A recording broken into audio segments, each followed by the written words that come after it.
This morning we're having a hearing titled Understanding Dyslexia, the Intersection of Scientific Research and Education, that hopefully will raise awareness and educate us on dyslexia, highlighting the importance of early identification of students with dyslexia, ensuring that such students have access to evidence-based resources.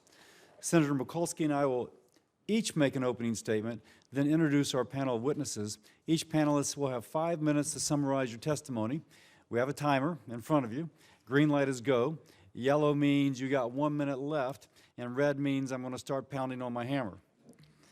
After our witnesses' testimony, senators will have each 5 minutes to ask questions. I am pleased to chair this, and again, thank Senator Mikulski for co-chairing. I also thank my other colleagues who were in support of having this hearing, and we're discussing dyslexia, an issue very important to me both as the parent of a dyslexic and as a senator. We have a great lineup of witnesses, including those who have personally addressed dyslexia.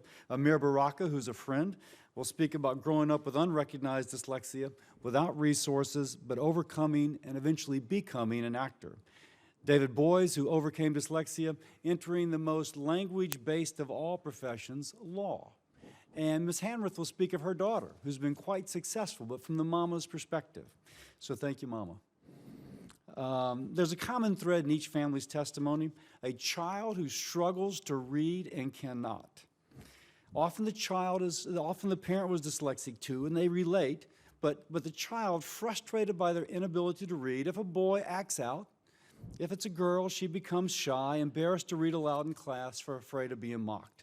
And think about the teacher who has that bright child struggling to read, but does not have the training or resources to help that child become the better student and achieve their fuller potential. In October of last year, Senator Mikulski and I sponsored, and the Senate passed, a resolution that defined dyslexia as a, quote, unexpected difficulty in reading highlighted by a gap between the individual's intelligence and their reading level. It's the bright child who doesn't read commensurate with their brightness. Put simply, in non-dyslexics, IQ and reading tend to track along the same line. In dyslexics, IQ is higher, reading ability is lower.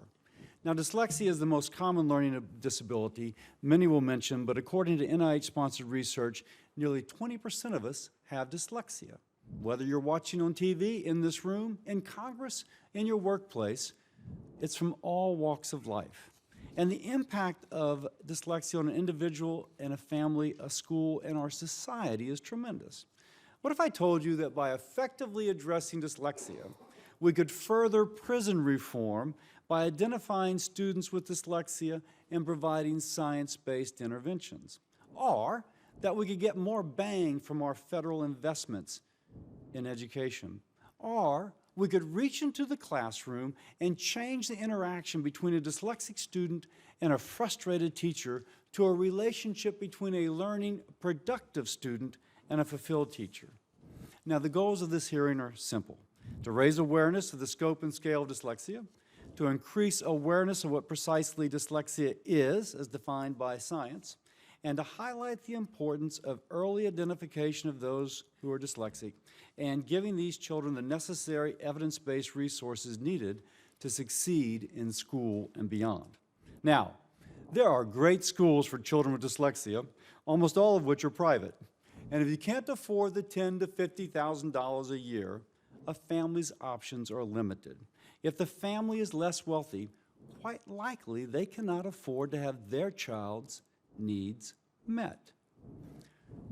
Perhaps that's the one thing that should be taken from this hearing. There's a correlation between your ability to have your child's needs accommodated and your wealth, and that's not good. We've heard testimony from governors, superintendents, and other school administrators that screening for dyslexia is not happening. So your child may be dyslexic and it may not be discovered. This despite the fact that we'll hear from Dr. Shaywitz that the achievement gap between a dyslexic and a typical reader is evident as early as first grade, and the gap continues into adolescence. Now, there are 3 public charter schools in the nation that specialize in teaching dyslexics. I'm proud to say 2 in Louisiana, the Louisiana Key Academy in Baton Rouge and the Max Charter School in Thibodaux. Parents choose to send their child to these schools the goal being for the child to transition to a traditional public school as their reading difficulty is addressed. And there are also colleges that accommodate for students with dyslexia. Nicholls State University has the Louisiana Center for Dyslexia and Related Learning Disorders. I think Senator Alexander has a school in his state. Now, I mentioned, though, as well about how addressing dyslexia can greatly impact the rates of incarceration. We know that many who are incarcerated are functionally illiterate. A study of the Texas State Prison in Huntsville found that 80% of prison inmates functionally illiterate, 48% dyslexic. Now, if the prevalence of dyslexia is 20% in the general population, 48% in the incarcerated population. If appropriate science-based strategies to teach and treat dyslexia are instituted, the effect on our future prison population could be profound. Last year, now let me say, with all this, there's been progress. Last year, Senator Mikulski and I sponsored a bipartisan Senate resolution which passed that calls on Congress, schools, state, and local educational agencies to recognize the significant educational implications of dyslexia that must be addressed. It also designated October 2015 as a National Dyslexia Awareness Month. We will reintroduce this year. Representative Lamar Smith's Research Excellence and Advancements in Dyslexia Act, or the READ Act, ensures the National Science Foundation has dedicated funding for dyslexia research. This passed Congress and was signed into law. And the Every Student Succeeds Act creates a dyslexia-focused comprehensive center providing evidence-based resources for identifying students struggling with reading and the appropriate interventions to states, school districts, teachers, and parents. Lastly, the U.S. Department of Education's Office of Special Education and Rehabilitative Services issued a Dear Colleague letter that specifically clarifies that nothing in federal law prohibits the use of the word dyslexia in evaluation, eligibility determinations, and an individualized education program, or IEP, for students.